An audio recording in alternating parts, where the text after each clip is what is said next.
Hey guys, this is part 2 of my interview with James Corbett. In the second half of the interview, we talk about MH17, de-dollarization, Ebola, and the police state which has made itself evident in Ferguson.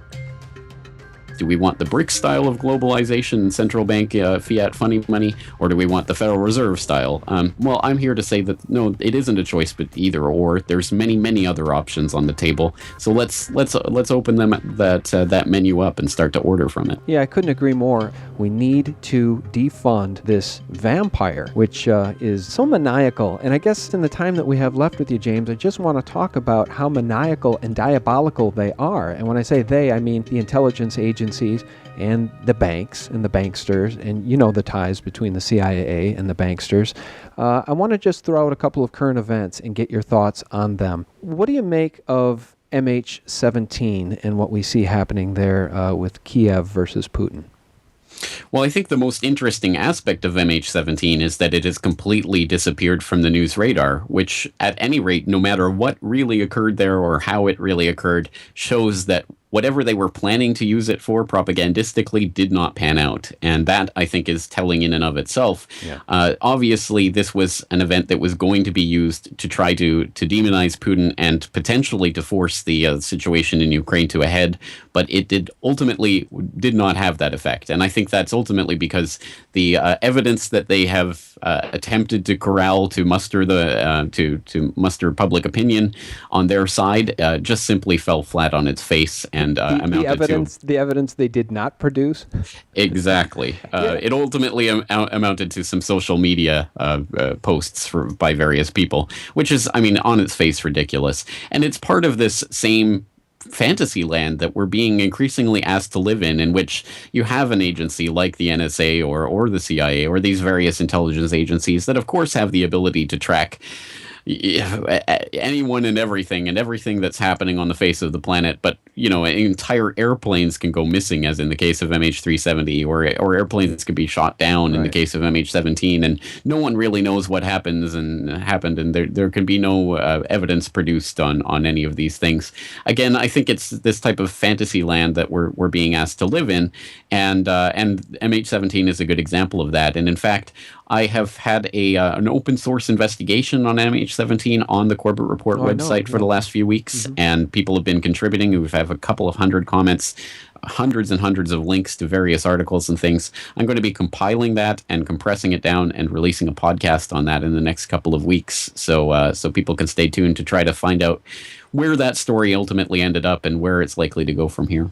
Yeah, I just think it's shocking that the powers that be in this country would so blatantly try to pin this on Putin without any evidence, essentially, and then on the Russian side, they tried to be very forthcoming. I just think from a global perspective, especially if you're outside this country, it made our leaders in this country look very, very foolish, and I think it's all becoming so transparent. It reminds me of the war drums to topple Assad, to go into Syria, and after Obama did his plea on TV to the American people, 90% of the American people were like, you want to go into war again? Where? Why? With my kids? Hell no. And I just think that the playbook that these guys keep going back to time and time again is worn out. It's tired. We can all, even if you're not fully awake and don't understand how the Federal Reserve works and what it is, people are starting to see the emperor has no clothes.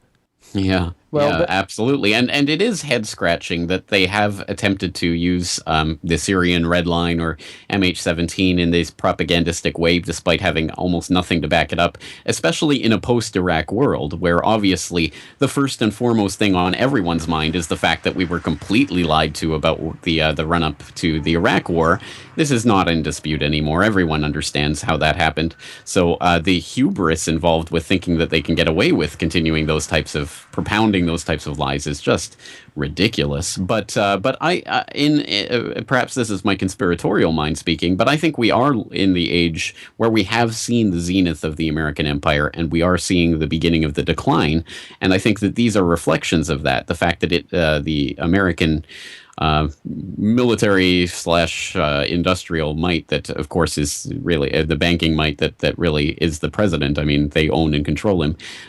Can't can't really direct the narrative on things like these anymore is clearly a sign that there has been an incredible lack in or an incredible decline in the power that America is able to assert, a decline in its political capital on the international stage.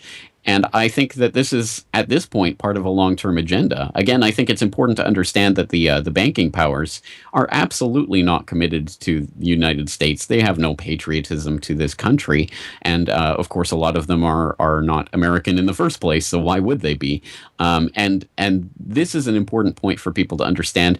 Just because the United States has been a serviceable host for these banksters for the last several generations does not mean that it will continue to be so. And when and if it becomes time to abandon that ship, as it increasingly looks that it is, America will be left high and dry and will be left to suffer the consequences of the things that have been done in the name of the American people. And of course, not with the active support and encouragement of the American people, but it's been done in their name, so they will suffer the consequences of that in every possible way, the economic ramifications, the military ramifications, and I think that this is the beginning of that downward slope, and I think that's something that the American public should be very concerned with, and that's why they need to distance themselves from that banking vampire system as much as possible right now, so that it is very clear that this banking system and the military system that it owns and controls is not associated with the American public.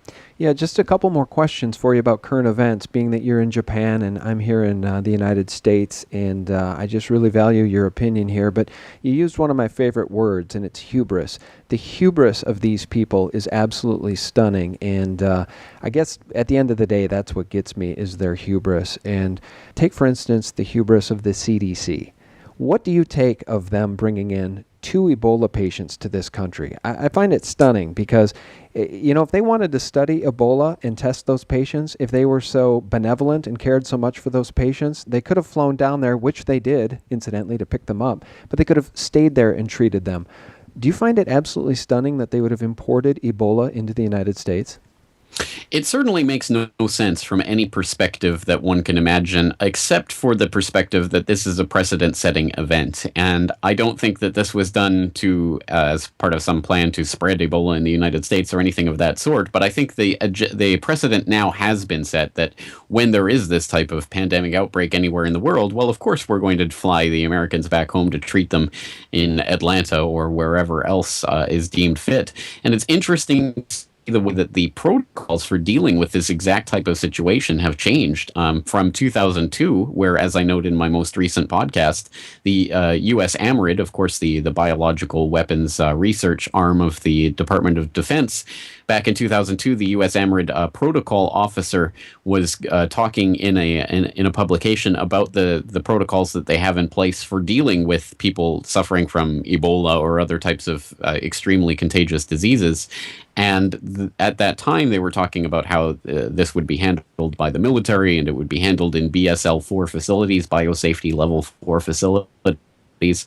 And now, fast forward 12 years, and suddenly this is under the purview of the Center for Disease Creation, right. Control, who have created this isolation ward at Emory University Hospital, which does not, from what I can understand, what I can tell, and I think details of this are being kept deliberately sketchy, but certainly does not appear to be a BSL-4 type facility, right, where the patients are separated from the public by a thin glass partition and nothing else. Yeah, I think it's level 2 at best. Exactly. I mean, if you look at an actual level 4 facility, and again, that's linked up in the Ebola panic or pandemic article I have up on the front page of CorbettReport.com right now. If you look at some of the pictures of a BSL-4, it's clearly not the university hospital type environment. This is more like a military research type facility. So absolutely, they've changed the protocols. They've established a precedent here. I think there's a lot of precedents that get set during these times of supposed panic. And again, for people in the United States, I really don't think you should be panicked about Ebola at this particular time, considering it has not spread person to person in any other country except for those West African countries where the outbreak occurred. So I think a lot of hype and panic and fear is being instilled in the public right now as a way of justifying the really incredible and precedent-setting things that are happening right now. And as you say, I think, again, there is a bit of hubris that's going on that perhaps is catching up with the CDC, as they've had to admit a number of really embarrassing mistakes in recent months, including not only mishandling of some anthrax samples, but now they've just come out in the past few days to admit that, oops, one of our researchers accidentally mixed a very deadly live bird flu strain with a weaker strain, and lied and covered up about that mistake for several weeks before we finally had to admit it. So reminds me again, of Baxter International a few years ago. We just accidentally put deadly bird flu in a vaccine and shipped it all over the planet.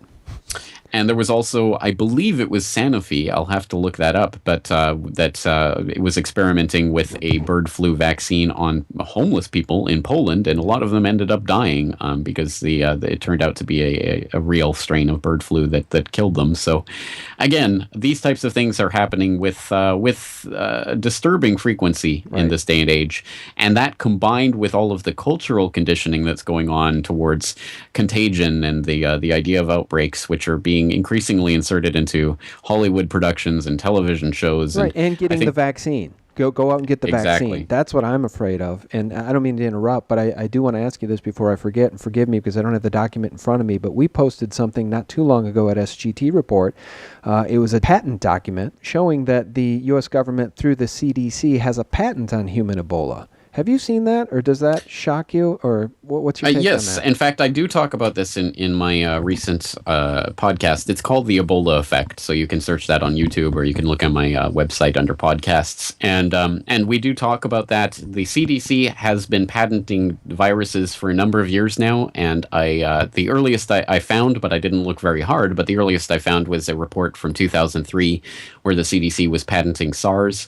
And the official reason why do they do this, they say it is because private companies are attempting to patent these viruses, which would obviously, in the event of an epidemic or pandemic, would be extremely problematic because you would then need to license the virus itself in order to do research on it. So the CDC is saying we're going to patent these viruses in order to make them part of the public domain. And so far, at any rate, that's what they've been doing. They haven't been charging researchers for use of these patents. So not exactly the type of scare scenario that some in the alternative media have made it out to be. And furthermore, the specific strain of Ebola that the CDC has the patent on that people are pointing to is not the strain of Ebola that is the current outbreak. So a couple of things that kind of temper our criticism on those regards. Okay, very good. Maybe not as sinister as we previously thought, although you did joke yourself, the Center for Disease Creation, and we all are very suspicious of what's going on. I do find it absolutely insane that they imported 2 Ebola patients into the country. Okay, so we've covered MH17 and Ebola. The last thing on my agenda for you was to ask you about your thoughts about what's happening in Ferguson, Missouri. What is your take on these militarized police as you look on from the sunny climes of Japan, as you like to say? Well, that is interesting because obviously I think I'm doubly removed from this situation. I mean, I'm not American in the first place. I'm Canadian. And secondly, here I am in Japan where I've been for the last 10 years. So I think I really am doubly removed from what's going on there. So I certainly don't claim to comment on the sort of culture there in the United States that has led to the sort of bubbling over of these tensions. But in terms of the buildup of the police state itself, as my friend Brock West of AP Perspective tweeted out the other day, I don't know why people are so surprised at the militarization that the police are demonstrating right now, because I thought we'd established that years ago. And I've certainly been watching this from such things as the G20 back in, I believe it was Pittsburgh a few years ago, where they unleashed the LRAD sound cannons and the creepy images of police, basically SWAT police in black death gear, coming along in the streets with their loudspeakers saying, "This is now an unlawful assembly, clear out or you will be arrested." All of these, scenes that would be out of some sort of nightmare science fiction movie just a couple of decades ago are now taking place on the streets of the United States. So I certainly see this as part and parcel of a sort of an agenda of militarization of the police that's been happening for a very long time. And it is absolutely disgusting and horrifying to see this taking place and to see this being done and rolled out, and the public again being conditioned to accept this because, well, we can't have looting, so we might as well have basically military police with tear gas stopping even press from reporting on things like this. Again, it's just ludicrous on its face, but this is all, I think this is all part and parcel of everything that we've been talking about, the decline of the American empire and the coming economic collapse, and the sort of decline of American power throughout the world. I think that's all part and parcel of the fact that America is now becoming this lockdown police state, and they're sort of stepping out from the shadows in terms of the overt control of the American society. And I think we're likely to see more of these types of events spilling over as that economic decline continues to happen, even if it isn't an overnight collapse scenario. Just the general lessening of the standard of living in the United States is going to have these types of effects more and more often. And again, I think the public is just being prepped to accept that the police are basically going to be these vampiric military SWAT death wraiths from something like out of a fantasy movie. And unfortunately, I don't see a way out of that in terms of direct confrontation between the public and the police, because unfortunately the government tends to have the upper hand technologically speaking in these situations. I think the real change is going to happen in the consciousness, and we've seen that in recent years in some of the protests that were taking place in Europe, where the police in Spain and other places did cross the line and did join the protesters. It can happen. It has happened before many times throughout history.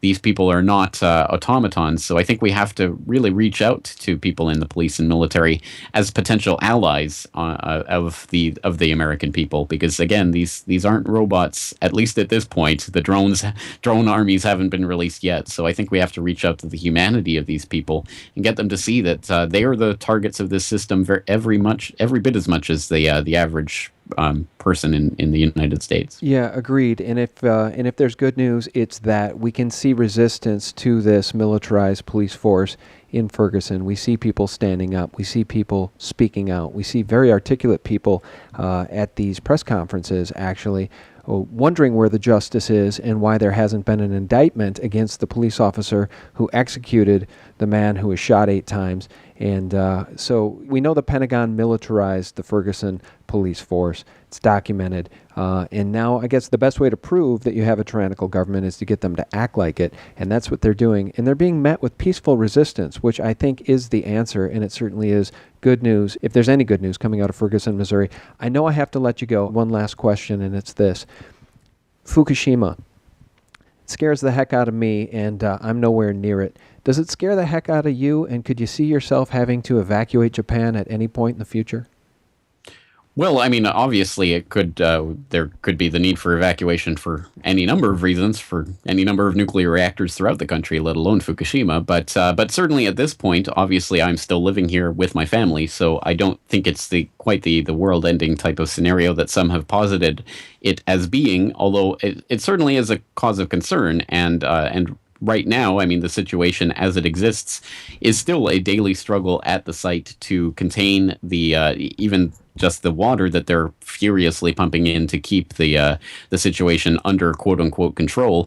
Obviously is not any type of control, because that contaminated water is being stored on site in all of these tanks that themselves are leaking. It's disaster upon disaster. So obviously, I mean, that region of Japan is very much in a sad state, and that creates all sorts of other problems, like, for example, just as one particular example, there's a large fast food chain here in Japan that a year and a half ago or so announced that they were going to be sourcing all of their rice from Fukushima from now on to support the Fukushima region and the farmers of that region. So again, there are very worrying things that happen here, and I think if for people who are in Japan, I think they have to be very careful where they're sourcing their food from and things of that nature, as myself and my family are part of a green cooperative that sources local, organic, non-GMO GMO foods that they radiation test.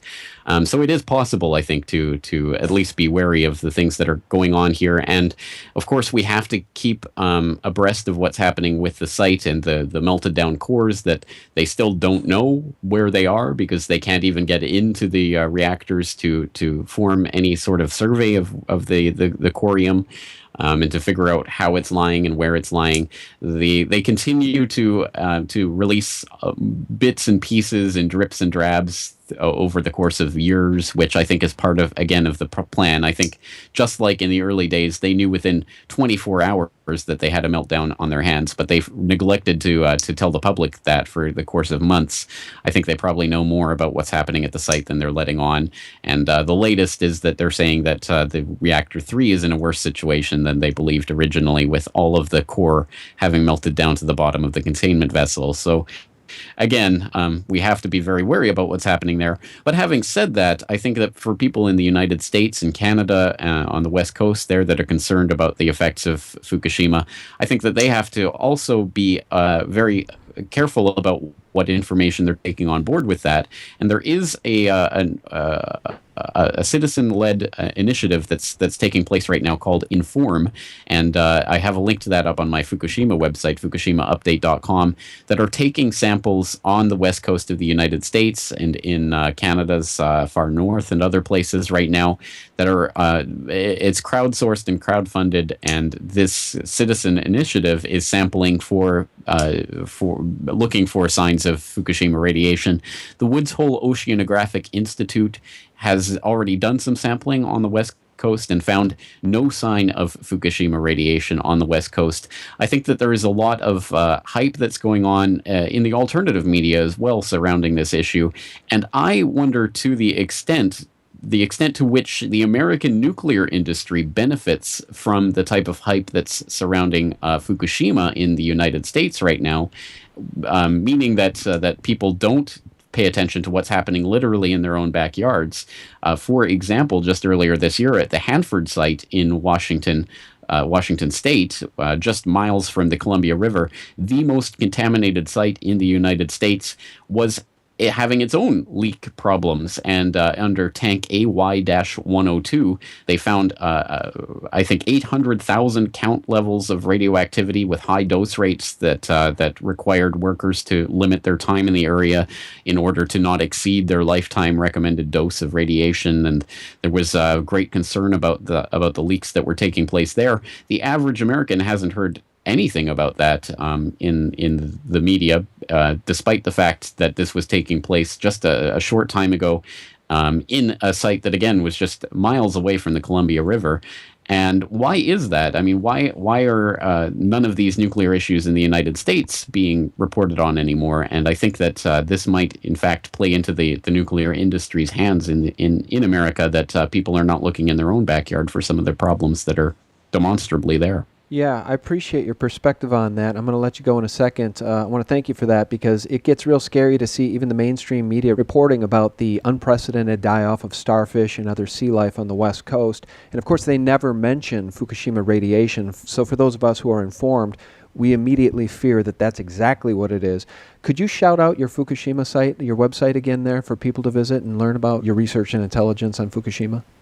FukushimaUpdate.com. FukushimaUpdate.com. That's all one word. It's linked on CorbettReport.com, so you can find a link there. And on the starfish wasting syndrome specifically, you can find a post up on there, 3 reasons why Fukushima radiation has nothing to do with starfish wasting syndrome, primarily because the phenomenon was documented in a study that was published in 2009, 2 years before Fukushima even took place. So, again, I think a lot of people are finding and discovering all of these problems in the Pacific Ocean that may or may not be linkable to Fukushima, but they are taking that stretch even when it's not really supported by the evidence. So it is important to keep abreast of these various things that are happening.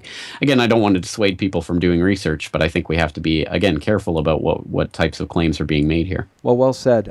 The evidence of bad things being done, though, by bad people is certainly made clear in your documentary, Century of Enslavement, The History of the Federal Reserve, and I sure hope people will go to CorbettReport.com and buy a DVD copy for themselves, friends, family, get the word out, and certainly do watch it at least for free at the Corbett Report YouTube channel. Our guest has been my new friend and somebody I've held in high esteem for a very long time, James Corbett. James, I can't thank you enough for all your time. Thank you so much for having me on, Sean. As I say, I do appreciate your work, so thank you for doing what you do. My pleasure. And guys, thanks so much for taking the time to listen and share this interview with others. We wouldn't be doing it without your support and help. Give us a like if you liked it, share it with those you love, and do visit us at sgtreport.com for real truth, real news 24/7, and check out thecorbettreport.com for more real news from the one and only James Corbett. Thanks, you guys. Have a great week. Thank you, James. Thank you, Sean. Bye-bye. Take care.